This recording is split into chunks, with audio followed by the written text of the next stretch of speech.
आर्यन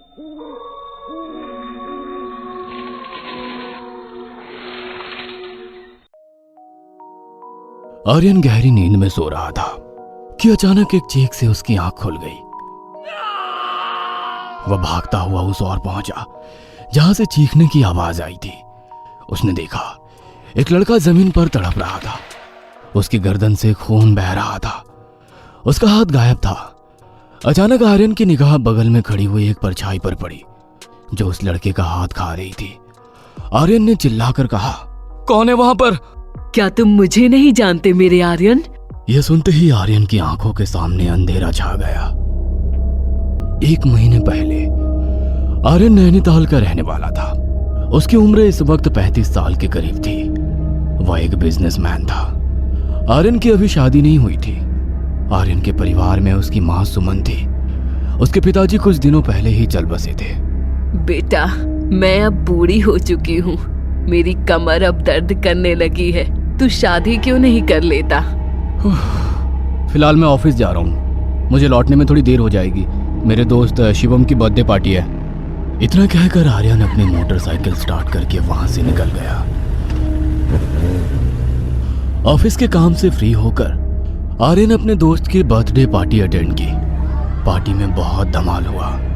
रात के करीब 1 बज चुके थे और बाहर का मौसम तूफान आने वाला है ऐसा हो रहा था। उसके दोस्त शिवम ने उससे कहा, आर्यन, मुझे लगता है तुझे सुबह जाना चाहिए। रात बहुत हो गई है और बाहर देखकर नहीं लग रहा है कि तुझे इस समय अपने घर जाना चाहिए। तू अपनी माँ को फोन करके क्यों नहीं बता देता? मौसम खराब है यार। मैंने माँ को कई बार फोन ट्राई किया बट नेटवर्क नहीं आ रहे हैं। तो चिंता मत कर, मैं पहुंच जाऊंगा। इतना कहकर आर्यन वहां से निकल पड़ा। वह अपनी मोटरसाइकिल तेज रफ्तार से दौड़ा रहा था। आसमान में काले बादल छाए हुए थे। ऐसा लग रहा था जैसे कि बारिश शुरू होने वाली हो। अचानक आर्यन को ऐसा लगा कि कोई परछाई बड़ी तेजी से उसके सामने से गुजरी हो। आर्यन ने तुरंत अपनी बाइक रोक दी। वो काफी डर गया और समझ नहीं आया कि अब यह अचानक से उसके साथ क्या हुआ। मगर हर तरफ सिर्फ सन्नाटे के अलावा कुछ नहीं था। तभी उसकी नजर सड़क पर बैठी हुई एक लड़की पर पड़ी। आर्यन हैरत में पड़ गया क्योंकि कुछ क्षण पहले वहां सन्नाटे के अलावा कुछ नहीं था। आर्यन ने अपनी बाइक उस लड़की के नजदीक लाकर खड़ी कर दी। कौन है आप? अभी कुछ देर पहले जब मैंने देखा था तब यहाँ कोई नहीं था। आप शायद अंधेरे की वजह से देख नहीं पाए होंगे। मैं तो काफी समय से यहीं बैठी हूँ। इतनी रात में आप अकेली क्या कर रही हैं? क्या आपके साथ कोई नहीं है? दरअसल मेरी फेसबुक पर एक लड़के से चैटिंग हुई थी और चैटिंग करते हुए ही मुझे उससे प्यार हो गया। उसने ही मुझे यहाँ पर बुलाया था, मगर अब उसका फेसबुक अकाउंट भी डिलीट है और उसका नंबर भी नहीं मिल रहा। ओह, तुम्हारे साथ जो हुआ बहुत बुरा हुआ। अगर तुम चाहो तो तुम मेरे साथ चल सकती हो। आर्यन की बात सुनकर रीमा आर्यन की ओर गौर से देखने लगी और वो उसे शक की नजर से देखने लगी। अरे शक मत करो, मैं शरीफ घर का लड़का हूँ। मेरे घर में मेरी माँ भी रहती है। आर्यन रीमा को अपने घर ले आया और अपनी माँ को रीमा के बारे में सब कुछ बता दिया। आर्यन की माँ को रीमा बहुत ज्यादा पसंद आई। रीमा को उस घर में रहते हुए 10 दिन से अधिक समय हो चुका था और आर्यन रीमा की ओर पूरी तरह से आकर्षित हो चुका था। फिर एक दिन, रीमा, मैं तुमसे एक बात कहना चाहता हूँ। मुझे तुमसे प्यार हो गया है। क्या तुम मुझसे शादी करोगी? सच कहूँ आर्यन, तो मुझे भी तुमसे प्यार हो गया है। तो फिर तुम अपने पापा का फोन नंबर मुझे दो, मैं उन्हें यहाँ बुलाकर सारी बात बताता हूँ। आर्यन की बात सुनकर रीमा थोड़ा सकपका गई और फिर सोचकर बोली, नहीं आर्यन, पहले हम शादी कर लेते हैं, उसके बाद तुम पापा को सारी बात बता देना। जैसी तुम्हारी मर्जी। रीमा और आर्यन की धूमधाम से शादी हो गई।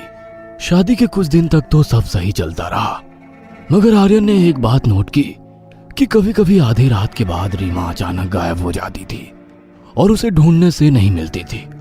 और कभी अचानक रात में उसकी आंख खुलती तो रीमा उसे अजीब सी नजरों से देख रही होती। सुबह पूछने पर वो कोई बहाना बनाकर बात को टाल देती। फिर एक दिन नितिन शाम को आर्यन से मिलने आया। खाना वाकई बहुत अच्छा बना है भाभी, मजा आ गया।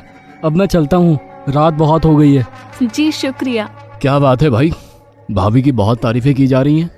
नहीं यार, ऐसा कुछ नहीं है, मैं तो बस सच कह रहा हूँ। चलिए मैं आपको बाहर तक छोड़ आती हूँ। रीमा नितिन को बाहर तक छोड़ने आई। नितिन अपनी बाइक से कुछ दूर ही चला होगा कि उसे अचानक गली के खंबे के पास एक साया नजर आया।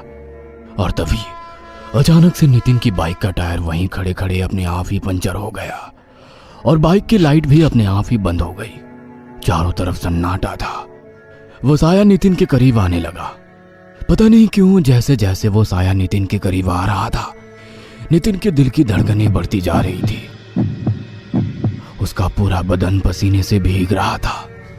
जैसे ही वो साया नितिन के नजदीक आया, नितिन की हैरत की इंतहा नहीं रही। वो रीमा थी जो नितिन की ओर अजीब सी निगाहों से देख रही थी। भाभी आप हाँ, मैं। इतना कहकर रीमा नितिन के बेहद ज्यादा नजदीक आ गई। उसने अपने हाथों से नितिन के चेहरे को थाम लिया। अचानक रीमा का चेहरा बेहद भयानक हो गया। उसके मुंह से लंबे और पहने दांत बाहर निकल आए। उसके चेहरे का मांस लटकने लगा। उसका शरीर किसी जलती हुई स्त्री जैसा हो गया। उसकी आंखों का रंग लाल हो गया। अचानक रीमा ने अपने बड़े बड़े पंजे नितिन के सीने में गाड़ दिए और एक ही झटके में उसे मार दिया।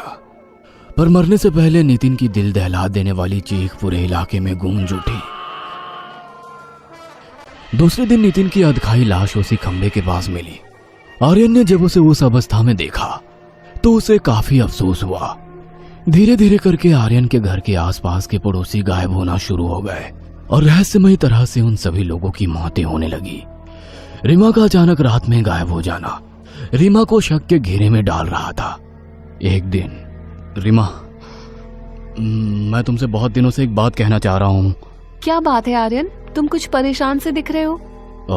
रात के वक्त तुम अचानक कहाँ गायब हो जाती हो? ये कैसी बातें कर रहे हो तुम? कल रात मैंने तुम्हें बिस्तर पर मौजूद नहीं पाया। मैंने तुम्हें घर के अंदर भी तलाशा, मगर तुम कहीं नहीं दिखाई दी। मुझे बताओ, रात के वक्त तुम कहाँ गायब हो जाती हो? क्या तुम मुझ पर शक कर रहे हो?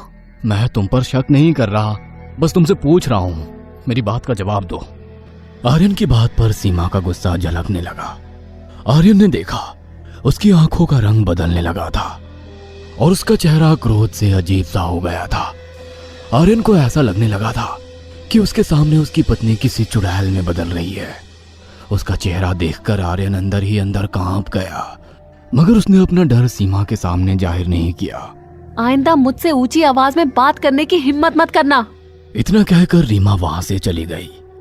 आर्यन को पता नहीं क्यों ऐसा महसूस हो रहा था कि इलाके में हो रही हत्याओं का कहीं ना कहीं संबंध रीमा से है, क्योंकि जब से रीमा इस घर में आई थी तब से ही रहस्यमयी तरीके से हत्याएं हो रही थी। और उसने सोचा कि अभी जो उसकी आंखों के सामने हुआ, उसके पीछे का राज उसे जरूर पता करना चाहिए। आगे की कहानी जल्द ही आ रही है आपके अपने चैनल अनकहे किस्से पर। देखने के लिए हमारे चैनल को सब्सक्राइब करें और जुड़े रहिए हमारे साथ।